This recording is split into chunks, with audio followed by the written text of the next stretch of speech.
자, 그러면 이제 첫 번째 문제부터 만나볼 차례인데요. 어떤 내용이 준비가 돼 있는지 바로 만나보시죠.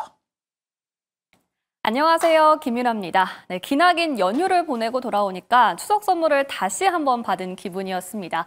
코스피가 다시 한번 새 역사를 써냈는데요. 3,600선을 돌파하기도 했습니다. 이번 주 국내 증시 키워드로 정리해 볼 텐데요. 문제지 열어주세요. 네, 이번 주 국내 증시의 흐름을 키워드로 적으시오라고 문제가 나와 있습니다. 네, 오늘 코스피가 3,600선을 터치하면서 역사를 새로 써냈습니다. 네, 다만 아쉬웠던 거는 환율도 함께 올랐다는 건데요. 원달러 환율은 장중 1,420원을 넘어서기도 했습니다. 하지만 이렇듯 환율이 상승함에도 불구하고 외국인들의 매수세가 강하게 유입이 됐습니다. 오늘 외국인들은 삼성전자, SK하이닉스, 두산에너빌리티 위주로 강하게 사들이는 모습을 보여줬습니다. 우리 시장이 연휴로 인해서 쉬어가는 동안 뉴욕 증시에서는 다양한 이벤트가 있었는데요. 미 연방정부의 셧다운이 길어졌고 또 AI 거품론이 이어졌고요. 또 젠슨 황 CEO의 발언 등으로 인해서 오르내리는 모습을 보여줬습니다. 미 증시에서 빅테크 급등과 함께 국내 증시도 영향을 받은 모습이었는데요. 오늘 우리 시장에서는 반도체 상승 랠리, 그리고 원전과 로봇이 고개를 들었고요. 또 반면 방산과 철강은 약세를 보였던 흐름을 보여줬습니다. 네, 이렇듯 다양한 이벤트를 소화해낸 우리 증시. 오늘 키워드를 정리한다면 두 분은 어떤 키워드 주실까요? 첫 번째 주식 남녀의 선택, 보드를 들어주세요. 자, 이번 주라고 문제가 나갔습니다만 사실 이번 주에 오늘만 하루 장이 열렸기 때문에 오늘 장에 대한 총평을 먼저 써주시면 될 것 같습니다. 과연 두 분께서는 뭐라고 작성하셨을지. 일단은 이 대표님은 오늘도 답변을 작성하는데 시간이 좀 걸리는 것 같습니다. 페이버 전문가 답변 먼저 한번 만나볼 텐데요. 한번 크게 잡아주시죠. 자. 손잡고 랄랄라라고 쓰여 있는데 어떤 의미죠? 앞에 요 로고가 나스닥 로고입니다. 아하, 예. 네, 나스닥 손잡고 가고 있다. 뭐 이런 식으로 보시면 될 것 같고요. 일단은 뭐 오늘 국장에서 반도체가 올라가고 로봇이 올라가고 변압기가 올라갔는데 그 부분은 지금 미국에서 AI 관련돼서 핵심이라고 이야기하는 그 부분들이 올라갔기 때문에 요 관점에서는 지금 나스닥에 우리나라가 동조하고 있다라는 정도, 글로벌 강세에 우리나라도 동참하고 있다. 그러니까 우리나라가 더 이상 왕따가 아니다. 이런 부분으로 이제 시장을 보시는 게 어떨까 이렇게 말씀을 드릴 수 있을 것 같습니다. 예, 좋습니다. 나스닥 로고, 우상향하는 그 로고를 그려주시면서 우리도 손잡고 있다. 실제로 뭐 사상 최고치를 기록하고 있으니까 틀린 말은 아닐 것 같고요. 이 상승세가 조금 더 이어졌으면 하는 바람일 텐데 자, 그 중심에는 반도체가 있습니다. 이 대표님의 답변도 함께 만나보시죠. 자, AI가 하드캐리하고 있다. 그야말로 중심을 딱 잡고 시장을 끌고 가고 있다라는 말씀을 해주시면서 밑에 반도체도 함께 적어주셨어요. 네, 일단 AI에서 파생될 수 있는 산업들이 전반적으로 좀 오늘 시세가 강했는데 에너지, 뭐 로봇, 그리고 반도체 관련된 종목군들이 시세가 굉장히 강했고 그 안에서는 결국에는 AI 시장의 확장 국면에 있어서 수혜를 받고 발전할 수 있는 산업들 위주로의 시세가 좀 강했다라는 부분은 결국 AI로 시장이 돌아가고 있다라고 해도 과언이 아닐 것 같은데요. 오늘 코스닥 흐름을 보면 사실 그동안 코스닥 양봉으로 마감을 하기는 했지만 전체적으로 조정이 나오는 종목들도 상당히 많았다는 부분은 지금 AI 관련된 종목이 아닌 이상에는 시장의 이 분위기를 함께 가지 못하는 그런 좀 아쉬운 상황도 연출이 되고 있기 때문에 하드캐리한 AI이긴 하지만 또 반대로 그 외의 섹터나 종목들은 굉장히 소외를 받은 그런 하루의 흐름이었지 않나라는 생각이 들면서 순환매가 좀 나와야지 그래도 숨통이 트이시는 분들이 많이 계실 것 같아요. 물론 반도체 랠리가 지수를 끌어가는 부분들이 반갑기도 하지만 그에 반면에 모든 종목들과 섹터가 같이 올라가서 지수가 3,600을 돌파한 것은 아니기 때문에 이와 관련돼서는 AI 키워드를 갖고 있는 종목과 섹터만 좀 시세가 좋았다라고 정리할 수 있을 것 같습니다. 예, AI 앞으로 시장이 훨씬 더 커질 걸 우리가 모두가 알고 있고 그 중심에 또 반도체가 중심이 되어서 우리 시장에서도 주가를 많이 끌어올리고 있던 것도 이제 얘기를 많이 나눴으니까 우리 시청자분들도 잘 알고 계실 것 같은데 근데 문제라고 해야 할까요? 이게 삼성전자가 6%, 하이닉스가 8%, 그리고 뭐 소부장 종목들이 20% 이런 식으로 올라가니까 그동안은 에이 아니지 하고 흘려들었던 AI 거품론 같은 것들, 미국에서 많이 얘기가 되고 있는 그런 것들이 괜히 신경이 조금씩 더 쓰일 수밖에 없거든요. 그 부분 어떻게 보세요? 일단 낙관론들이 많이 나오고 있는데 골드만삭스에서도 이야기하는 거 보면 결국에는 예전에 IT 버블과 좀 비교를 했을 때 지금 시장 같은 경우에는 기업들이 ROE도 개선이 되고 현금 흐름도 좋아지고 있고 실제로 AI 산업을 통해서 수익도 창출해내고 있는 국면이기 때문에 그와 관련돼서 과열 구간은 맞지만 이제 거품이 너무 과열돼서 터지는 구간은 아니다라고 보고 있는 것 같고요. 5단계로 나눴을 때 지금은 성장기 2단계 정도로 평가할 수 있다라는 이야기를 하면서 아직까지는 성장 그리고 엔비디아 CEO도 이야기를 했죠. 지금 캐페스 투자도 지속될 것이고 앞으로 오히려 그 규모는 더 커질 수 있다라고 이야기를 한 만큼 우리가 물론 거품론에 대해서는 지금 끊임없이 제기가 되면서 한쪽으로는 계속 우려를 할 수 있는 이야기들이 나오고 있기는 하지만 이 우려감 때문에 지금 시세 흐름을 놓치기에는 좀 아쉽다라고 생각을 하고 있고요. 어떤 산업이 항상 성장을 하는 그 국면에서는 우려와 과도한 그런 부분들은 계속 제기가 됐던 것 같아요. 반도체뿐만 아니라 AI 시장뿐만 아니라. 근데 그랬을 때 이제 우리가 선택할 수 있는 선택지는 이 흐름에 맡겨서 같이 이 시세의 랠리를 동참을 할 것인가 아니면 우리가 우려할 수 있는 부분들을 통해서 그것 때문에 이제 좀 소극적으로 판단을 하게 될 것인가라는 부분들의 선택지가 놓일 것 같은데 지금은 오히려 그 구간에 있어서 물론 모든 비중과 모든 재산을 AI 시장에 막 쏟아부어도 좋은 시장이라고 말씀드리는 건 아니지만 어느 정도 일부에 있어서는 이 흐름 자체를 같이 편승해서 같이 좀 랠리를 즐길 수 있는 그런 자세가 지금 구간에서는 맞지 않나라는 생각이 들어서 이익을 만들어내는 구간이고 지출을 계속하는 구간이기 때문에 그와 관련돼서 수혜를 받을 수 있는 기업들과 섹터 쪽에는 투자를 하는 게 맞지 않을까라는 의견 드려보도록 하겠습니다. 네, 제가 앞서서 이제 양시장에서 외국인들이 순매수를 하고 있고 다만 좀 우려스러운 점은 우리가 연휴 쉬는 동안 환율이 오랜만에 본 분들은 좀 깜짝 놀라셨을 수도 있을 것 같아요. 1,420원대까지 올라온 상황이라서 이 부분을 또 예의주시하는 분들도 꽤 있는 것 같은데 테이블 전문가님 이 환율의 움직임, 변동 어떻게 보고 계십니까? 일단은 환율을 지금 얘기하면 이제 밤 12시까지 얘기를 해야 될 것 같은데 예.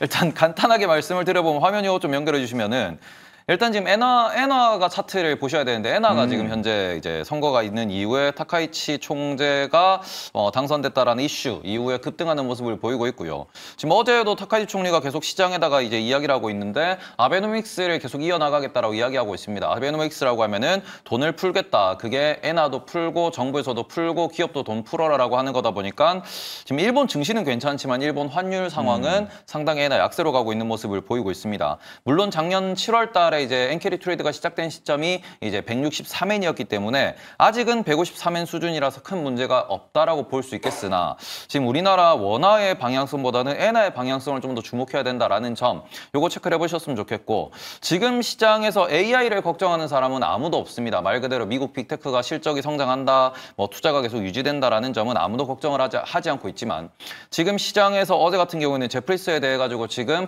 어느 정도로 이제 이게 지금 뭐 미수금이 발생을 했는가에 대해서 법무부에서 조사를 한다라는 이야기도 나온 상황이에요. 제프리스라고 하는 미국의 투자은행으로서 꽤 큰 은행인데 이쪽에서 지금 뭐 이제 알려진 바로는 한 1조 원 정도 이렇게 손실이 발생했다라고 하지만 그 부분이 최종적으로 어디까지 확산될 수 있을지 블랙락도 나서가지고 조사를 하고 있다라고 하는데 그런 부분에서 지금 시장에 계속 도는 말은 달러가 부족하다.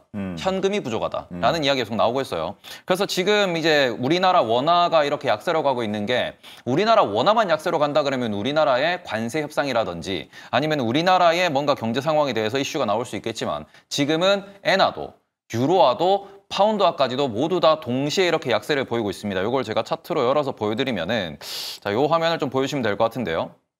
지금 보시면은 이게 유로하고요. 유로하고 최근에 한 3개월 정도 박스 하단까지 내려와 있는 상황입니다. 그리고는 지금 파운드화가 두 번째 차트인데 여기도 지금 3개월 내 박스 하단이고요. 엔화 같은 경우에는 박스를 뚫고 올라갔고 캐나다 달러 역시도 지금 뚫고 올라가는 모습을 보이면서 앞에 두 개 같은 경우에는 밑으로 내려가면 유로화와 그리고는 파운드화가 약세로 간다라고 하는 거고 요 뒤에 있는 엔화와 캐나다 달러 같은 경우에는 위로 올라가면 엔화와 캐나다 달러가 약세로 간다라고 하는 건데 종합적으로는 달러가 초강세 국면으로 들어가고 있는 부분인데 이게 현재 상황에서는 이게 뭐 프랑스의 정치적 리스크 아니면 엔화의 뭐 아베노믹스 이탄에 대한 리스크 그런 것도 있을 수 있겠지만 근본적으로 시장에 깔려 있는 거는 달러가 부족하다. 라는 건데 이 달러가 부족하다라는 이 부분에 있어가지고 지금 과연 시장에서 이 이제 어찌 보면은 달러에 대한 이슈를 얼마나 크게 확산시키게 될지는 좀 더 체크를 하면서 이 부분이 달러가 강세로 간다라고 하는 거는 주식시장 증시에는 가장 큰 악재, 가장 원천적인 악재이기 때문에 이 부분에서 유동성이 지금 풍부하다라고 얘기를 하지만 실제 시장에서는 지급 준비금이라고 하는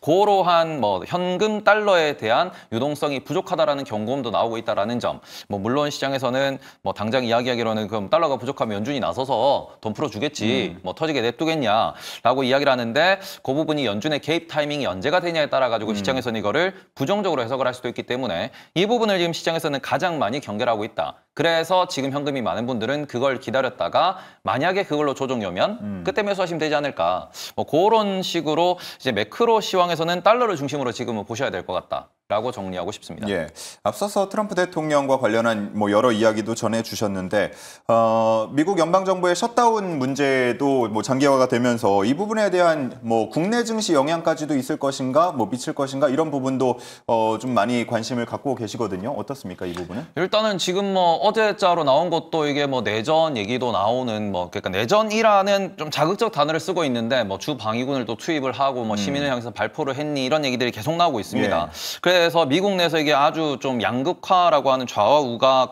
이제 극적으로 충돌하고 있는 모습을 많이 보이고 있다 보니까 그런 부분을 많이 불안해하고 있지만 일단 셧다운만 두고 말씀을 드려보면은 셧다운 같은 경우에는 다음 주가 이제 길어지고 다음 주까지 계속 셧다운 유지가 되고 그 다음 주까지 이제 넘어간다는 얘기가 나오면은 그때는 실제로 뭐 해고자라든지 향후에 이런 숫자에 영향을 미칠 수 있다 보니까 이번 주까지는 다들 셧다운이 뭐 좀 길어지네 정도로 소화하고 있지만 다음 주 중순이 넘어가게 되면은 CPI, PPI 지표도 있기 때문에 그런 부분에서는 조금 시장이 많이 싫어할 수 있다라는 점. 그래서 이게 특히 다음 주 같은 경우에는 현재 상황에서 10월의 고용지표, 11월에 발표되는 10월의 고용지표가 다음 주에 집계가 돼야 되거든요. 다음 주에 셧다운이 돼버리면은 이제 우리는 다음 고용지표를 뭐 고용부에서 발표하는 게 12월에 발표가 납니다. 그래서 꽤 길어지는 2달 이상의 공백으로 이제 넘어가는 거기 때문에 그 부분에서는 시장이 약간 불확실성이라는 부분으로 흔들릴 수도 있다라는 점. 그러니까 셧다운이 다음 주에도 쭉 길어지면 시장에 약간은 악재가 될 수 있다 정도로 이제 좀 살펴보시면 될 것 같습니다. 예. 셧다운을 들어갈까 말까 할 때 두 분께도 이 질문을 드렸던 기억이 나는데 그 당시만 하더라도 뭐 크게 우리 시장까지 영향을 미치지 않을 것 같다 정도로 전망을 했는데 이게 지금 9일째가 됐고 다음 주까지도 더 장기화가 되고 그 이후까지도 만약에 간다 그러면 여파가 조금 더 커질 수 있다라는 전망 시각으로 바뀌었습니다. 자, 이렇게 좀 밀린 이슈들을 좀 따져봤는데 우리 이 대표님께는 그 질문도 드려보고 싶어요. 어쨌든 이렇게 우리 시장이 잘 간다 그러면 개인 투자자분들, 우리 시청자분들이 돈을 많이 벌어야 되는 거 아닙니까? 수익을 많이 챙기셔야 될 텐데 만약 그러실까요? 한번 물어보면 뭐 제가 이렇게 수를 다 세보진 못하겠지만 뭔가 이렇게 맞아요. 저 돈 벌고 있어요 하실 분들이 많이 벌고 있습니다 하실 분들이 많지 않을 수도 있겠다는 불안감이 좀 있어요. 지금 아무래도 개인 투자자들이 좀 수익을 챙기기가 어렵다 이런 얘기들도 나오는데 이유는 뭔지 그리고 어떻게 대응하면 좋은지 팁을 좀 주시죠. 사실 반도체가 계속해서 상승이 나왔을 때 기회를 줄 것이라고 많은 분들이 생각을 하셨을 것이고 저 또한 그래도 쉬어가는 구간이 좀 나와줄 거다라고 생각을 했는데 거의 쉼없이 대장주들이 달렸고 그 아래 소부장 기업들도 거의 쉼없이 같이 좀 달려나가다 보니까 기회를 놓치신 분들도 상당히 많이 계실 거고 그리고 그 기회를 잡으려고 뭐 로봇주 갖고 계셨거나 급등할 수 있는 종목들을 비중을 갖고 계셨다가 기다리는 구간에 손해를 보고 매도를 하셨는데 또 반도체 약간 위에서 사셔서 오늘 또 윗꼬리가 달린 종목들도 꽤나 있었거든요. 근데 또 로봇이 올라갔어요. 이런 경우들도 좀 있을 수 있다라고 판단이 들어서 지금 내가 시장의 메인과 핵심이 될 수 있는 섹터와 종목을 보유를 하고 계신다고 한다면 예를 들어서 지금 강세장인 만큼 가는 종목이 더 가고 시장에서는 계속 더 확장되는 국면 AI 아까도 말씀을 드린 것 같은데 뭐 에너지라던가 그리고 로봇, AI 관련된 종목들 이쪽 안에서만 순환매를 돌 수 있는 가능성들이 좀 많이 있는 것 같아요. 사실 화장품이나 이런 종목군들도 지금 무비자 입국 시행이 되면서 우리가 좀 전반적으로 기대를 많이 했던 쪽이기도 한데 미동도 없더라고요. 오늘도 빠지는 종목들이 상당히 좀 있는 거를 봤을 때는 아직까지는 수급적인 요인들과 그리고 외국인들의 수급이 AI 쪽에 좀 편중이 많이 되어 있는 상황이기 때문에 지금 시장 분위기 안에서 종목을 선택하고 내가 만약에 이 안에 종목을 갖고 있는데 이 종목이 살짝 답답한 흐름이다, 쉰다라고 했을 때 매도를 급하게 하지 마시고 이 안에서는 순환매가 나올 수 있기 때문에 그 순환매의 흐름에 따라서 좀 가시는 게 좋을 것 같고요. 언제든지 추격 매수는 좀 위험할 수 있다라고 보고 있고 지금 삼성전자와 SK하이닉스는 저는 추가 시세까지도 좀 긍정적으로 보고는 있는데 오히려 소부장 기업들이 대응하기 좀 어려운 구간에 진입을 했다라고 생각이 들어서 만약 내가 반도체 기업들 보고 계셨던 분들이 계신다면 오늘 소부장 기업들 좀 밀리는 종목들도 있었는데 21선까지 만약에 지금 정배열로 거의 다 비슷한 형태로 상승세가 나왔거든요. 21선까지 밀린다라고 한다면 그때를 오히려 매수 기회로 한번 소부장 기업들은 삼아보셔도 좋을 것 같고 대장주 투톱 가지고 계신 분들은 쭉 끌고 가는 전략이 맞지 않을까라는 의견 드려보도록 하겠습니다. 네.